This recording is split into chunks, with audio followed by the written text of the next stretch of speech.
a trick I like to do is I'll make more urethane than I need to make the primer. So let's say the primer needed 20 milliliters of part A and 10 milliliters of part B.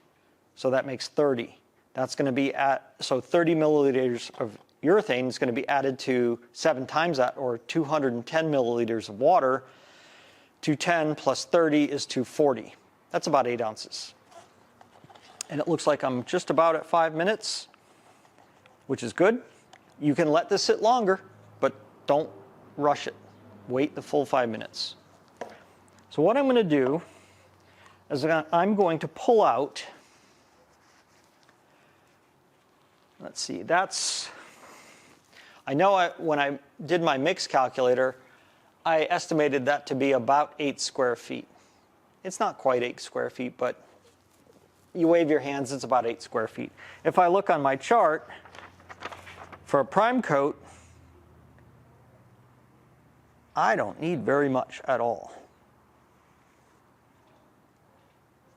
So that 30 milliliters of urethane that I mentioned, added to 210 milliliters of water to make 240 milliliters, that's 8 ounces of primer. That's going to cover, in one coat, about 100 square feet of concrete with the primer. A little bit goes a long way. So I don't need very much. Let's pull out 10 milliliters. It's not very much. I'm just getting any extra liquid out of this. Right. So how much did we have in here? We did 40 plus 20. We have 60 in here. I'm going to pull 10 out. That leaves 50. By pulling 10 out here,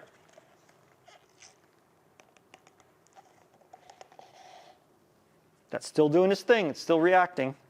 I have an hour of pot life. Once I mix the 2A and B together, I have about an hour of pot life, unless it's really hot and then it's a little shorter. So that's still good, no problem. So this 10, 7 times that, so I'm going to add 70 to that. This is where the big boy comes in. Okay, I got an air bubble in there, so there's 50. And now we just need 20.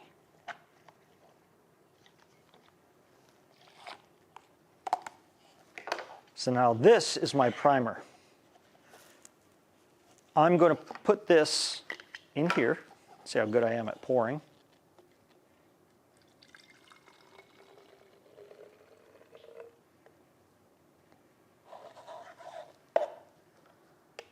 And I'm ready to go.